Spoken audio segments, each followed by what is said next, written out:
Yeni yasama yılının açılmasıyla meclisin ilk mesaisi iktidarın dezenformasyonla mücadele iddiasıyla gündeme getirdiği sansür tasarısı oldu. Nasıl bir ironi ise mecliste sansür yasası görüşülürken Cumhurbaşkanı Erdoğan ise partisinin hak ve özgürlükler mücadelelerinin tarihine atılmış çok güçlü bir imza olarak duyurduğu açıklamasını yaptı. Geride kalan haftanın öne çıkan gelişmeleri ise yaşadıklarımızın aslında bir ironiden çok trajedi olduğunu ortaya koymaya yetti. Ve fazla söze de gerek kalmadı. İşte haftanın ifade özgürlüğü gündemi.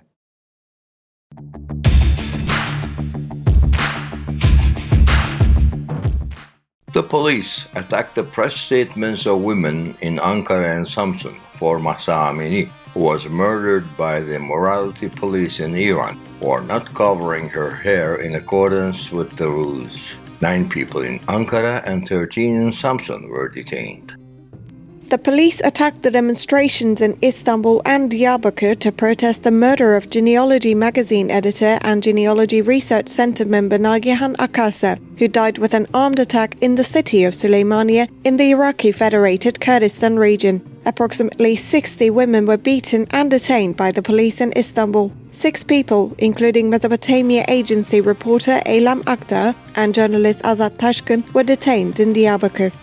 An investigation was launched against a 70-year-old boy who was wearing a T-shirt with the photo of People's Democratic Party's former co-chair Selahattin Demirtaş in Ergane district of Diyarbakir on the charge of praising the crime and the criminal. The Bursa Metropolitan Municipality cancelled the staging of the play Morality, according to media, which introduced the concept of morality as a character, written by Iranian writer Athena Farrokhzad, saying the content is objectionable. The concert of Mikhail Aslan, who is going to take the stage at the Festival of Sister Cultures, organized by the Ataşehir municipality in Istanbul, has been removed from the festival program. Relatives of the detainees came together in Aksaray for the Justice Watch protest held every week in Istanbul in order to draw attention to the situation of the ill prisoners. They were prevented by the police once again, and 9 people were detained. The police intervened in the protest of ATF textile workers who have been resisting for their rights for 76 days that was organized in front of the Turan Palace, where the Turkish Clothing Manufacturers Association's 15th Istanbul Ready-to-Wear conference was held. New Democracy Daily reporter Mert Soydan, who followed the protest together with 15 workers, was beaten and detained. The Muş Governorate banned meetings, demonstration marches and press statements throughout the city until October 12 on the grounds of the protection of national security and public order. The Diyarbakir First Administrative Court argued that the governorate's protest on demonstrations ban was not against the necessities of the democratic social order and was legal. In the lawsuit filed by the Human Rights Association, the administrative court stated that the ban decree covering the dates of March of 26 April 2022, which was justified by the Diyarbakir governorate with protests and events such as International Women's Day and Nowruz celebrations, did not violate the requirements of the democratic social order, and that the interference with the right to assembly and demonstration was necessary and in accordance with the principle of proportionality. A lawsuit was filed against Jin News editor Nishmiye Güler on charges of making propaganda for a terrorist organization based on her news posts. In the indictment accepted by the Istanbul 27th Assize Court, the prosecutor's office defined Jin News agency as a so-called news platform. The first hearing will be held on January 19th. Istanbul Anatolian Fourth Criminal Judicature of Peace imposed an access block against news and social media posts about President Erdogan's former lawyer, Mustafa Doğan Ünal, upon the request of Ünal. Ünal previously had a course block access to 130 news stories about him in July and 151 in August. With the latest access block decree issued upon the request of Ünal, more than 150 content, including 3 different news items published on our initiative's website, were censored.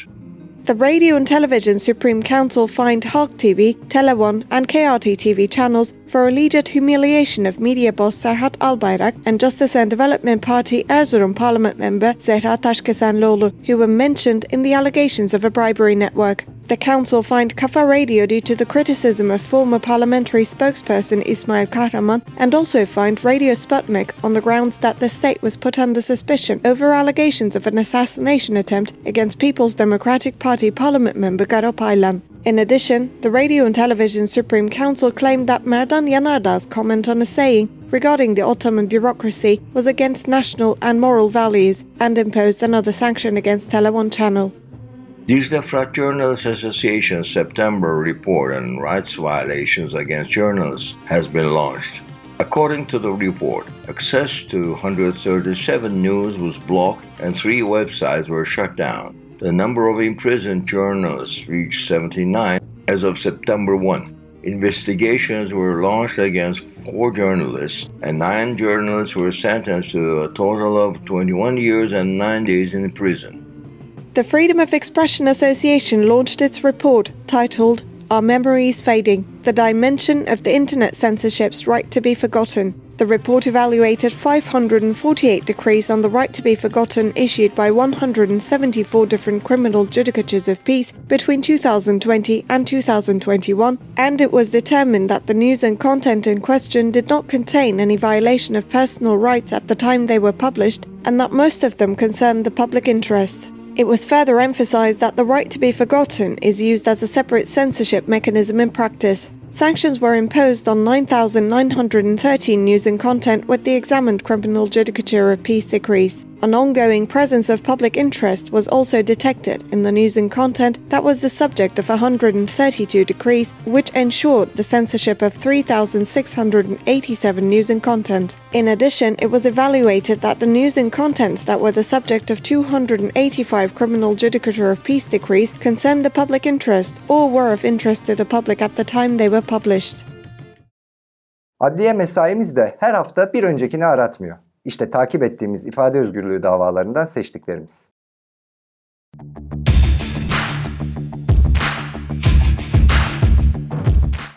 Emine Şanlıurfa, who has been demanding justice in front of the Urfa courthouse for months after her husband and 2 sons were murdered by the bodyguards and relatives of the Justice and Development Party parliament member Ibrahim Halil Yıldız, stood trial once again for insulting Interior Minister Süleyman Soylu and Justice and Development Party member Ibrahim Halil Yıldız.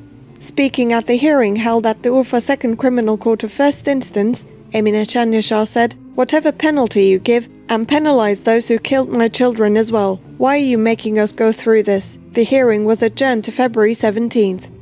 The founding president of the Confederation of European Alevi Unions, Turgut Öker, who was prosecuted for making propaganda for a terrorist organization based on a social media post, was acquitted in the first hearing held at Istanbul 23rd Assize Court. The trial of journalist Hayri Tunç, who was accused of public incitement to hatred and enmity due to the interviews he made with the witnesses of the Maraş massacre and the news he shared on social media, has started at the Istanbul 42nd Criminal Court of First Instance. The second hearing of the case will be held on December 6th. The second hearing of the closure case filed against the We Will Stop Femicides Platform Association was held at the Istanbul 13th Criminal Court of First Instance on the charge of conducting an immoral activity. The lawyers of the association stated that they participated in 72 cases where women and children were abused between the 2 hearings, and that there were 114 murders of women and 76 suspicious deaths, saying, "Just as we did not walk alone, they did not walk alone either." Families whose relatives were killed by male violence were listened to as witnesses, and they said, "Do not close our association. The state did not take care of us. This association did." The court denied the request of women's associations to get involved in the case and adjourned the hearing to January 11. The Istanbul 22nd Assize Court justified the 6 years and 3 months prison sentence given to former Mesopotamia Agency correspondents Sadiye Eser and Sadık Topaloğlu for terrorist organization membership by saying, even though no criminal action has been detected, it is dangerous for the state and society. Accepting the statements of Dilek Akyol and Özgür Baran, who testified against the journalist, as evidence, the court ignored the fact that the witnesses did not know the journalist. The trial of Contemporary Journalists Association Mediterranean Branch President and Antalya Körfez Daily's managing editor Engin Korkmaz continued at the Antalya 19th Criminal Court of First Instance on the charge of insulting the president due to his social media posts about July 15 coup attempt. The prosecutor's office presented an opinion on the merits and requested that the journalist be penalized for the crime of continuously insulting the president. The hearing was adjourned to February 6. In the retrial of previously shut down Azadiya Velat Daily reporter Çetin Kurşun after the appeal court decree, the journalist was sentenced to 13 years and 3 months in prison on charges of terrorist organization membership and making propaganda for a terrorist organization based on the news published on the website Civan News. The Mardin Second Assize Court issued the decree without allowing the defendant a right to defense at the hearing, to which Kurşun and his lawyer did not attend. The court issued an arrest warrant against the journalist.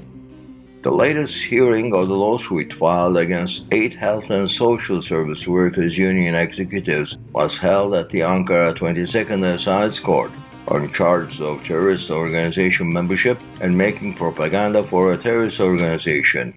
The release requests of Health and Social Service Workers Union Chair Selma Atabey and former co-chair Gönül Erden were denied by the court. The hearing was adjourned to December 26. Journalist Ferhat Parlak was previously tried and was acquitted within the lawsuit filed against him on the charge of terrorist organization membership based on the news he reported about the curfews, his social media posts, secret witness statements against him, the book he wrote, the interviews he conducted, as well as the documents and photos in the news archive. After the acquittal, Parlak was put on trial once again with the same charges, and after remaining 15 months under arrest, the lawsuit filed against him was denied by the court on the ground of repeated trial. Yet again, following the appeal court decree to overturn the previous court decree, Parlak stood trial once again. The trial at the Diyarbakır 11th Assize Court was adjourned to January 18th. The trial of Demokrat Haber's editor-in-chief and owner Mehmet Göcekli continued at the Istanbul 27th Assize Court on the charge of making propaganda for a terrorist organization based on his social media posts and news published on demokrathaber.org. Accepting the request for defense of the journalist who resides abroad to be taken by rogatory, the court adjourned the hearing to February 16.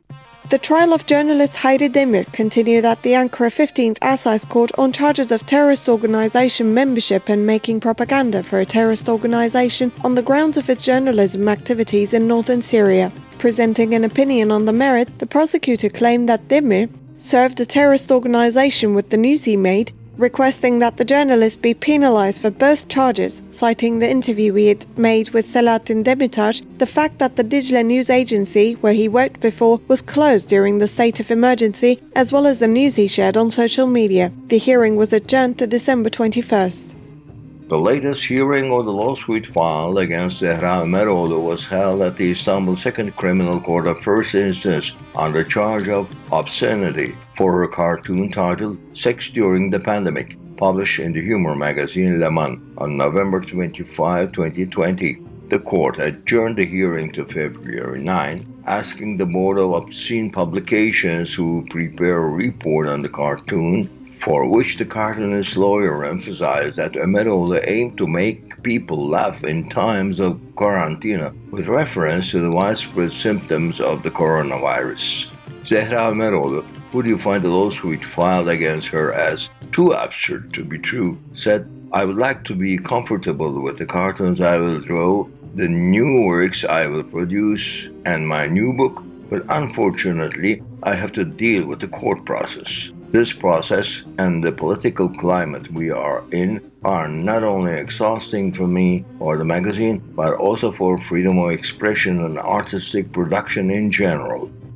The trial of 28 people, including Civan News owner İdris Yayla, continued at the Batman First Criminal Court of First Instance on the charge of violating the law in meetings and demonstrations due to the press statement made in Batman against the trustee operations against municipalities in 2016. Deciding to wait for the execution of the arrest warrant issued for the 3 defendants whose statements were not taken, the court adjourned the hearing to January 12th. The trial of the folk music artist Kutsal Evcimen continued at the Istanbul Anatolian First Criminal Court of First Instance on the charge of insulting the president and the interior minister due to the posts he made on social media accounts in 2019. The next hearing will be held on March 7.